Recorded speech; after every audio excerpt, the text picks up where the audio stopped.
All right, T1000's garage here.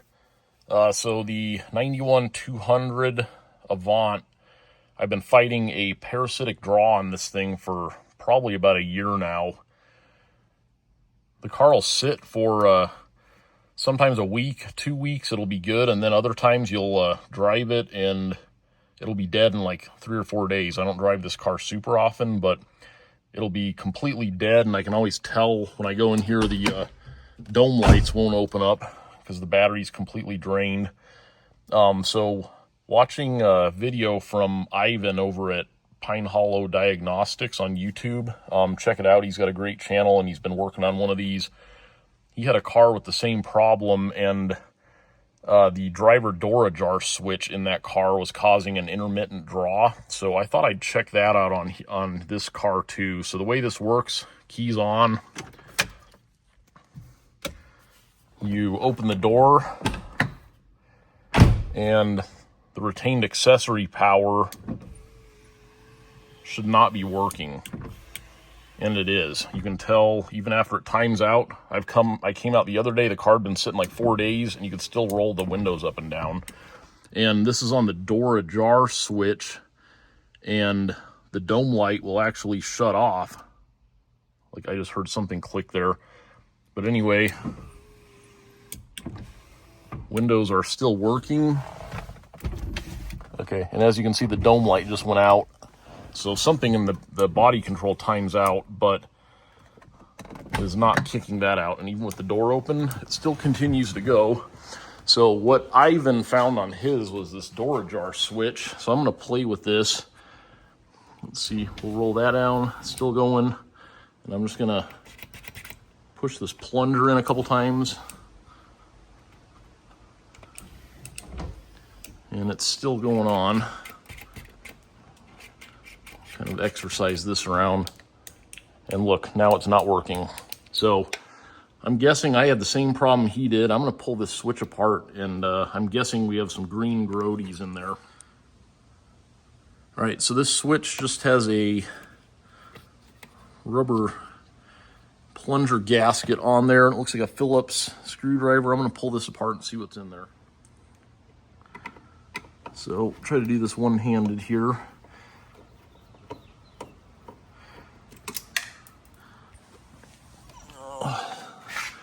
Pull this out and see what we have in here. Be careful not to, this plunger is. And another thing, it looks like these terminals are very close here, so I don't want to short it out on the body here. I'm going to put the camera down and try to get this worked out of here. All right, so that would not come out of there. I'm going to try to grab the other wire out, and I'm still not sure what this is going to do if we get it in view there. It shorts out on the body, but anyway,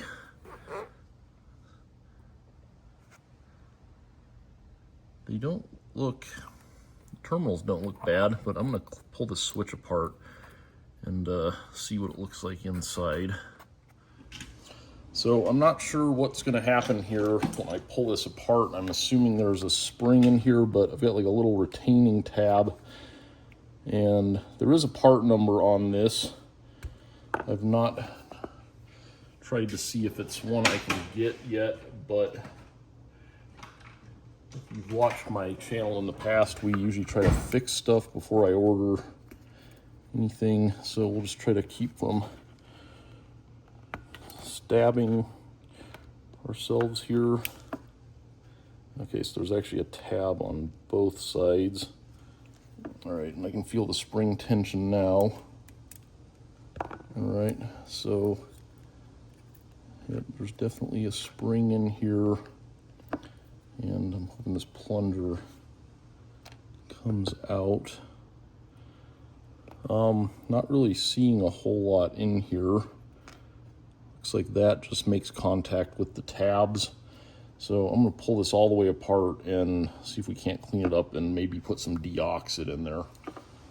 So there's just this piece here, and then I'm sure you can't see inside of there, maybe you can, but there's like 3 tabs, and it looks like one of the tabs is hooked to this screw, so it just basically grounds the wiring out.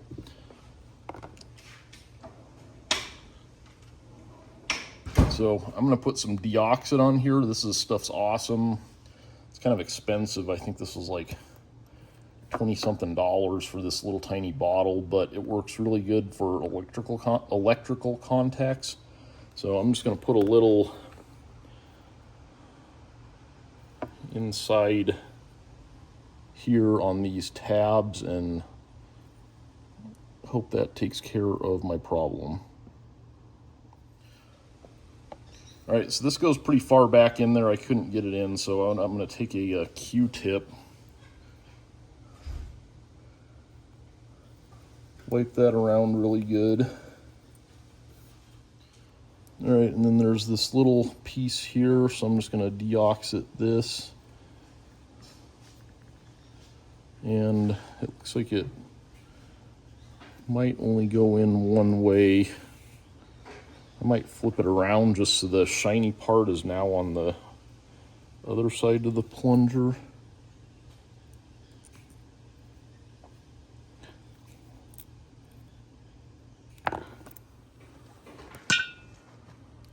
All right, so I got this back in here, try to get this propped up. So there's the triangle, there's kind of a tab that goes into there.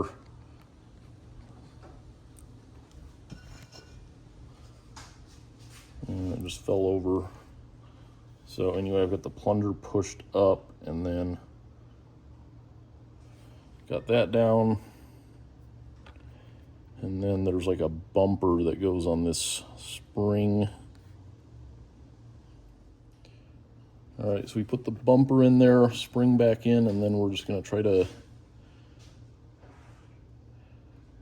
force all of this back in there. Wait, back. Come on, let's go.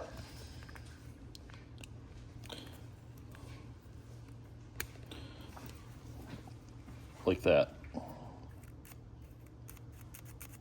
And it stayed together.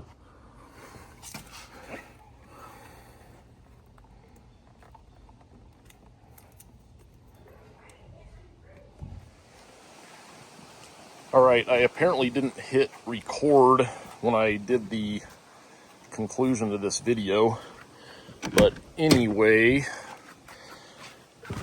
just wanted to show the follow-up on this. So now, as you can see, ignition on, window goes up and down like it's supposed to, and immediately when I shut the key off, this is immediately dead. So I'll show you how this is supposed to work though. All right, so you turn the key on,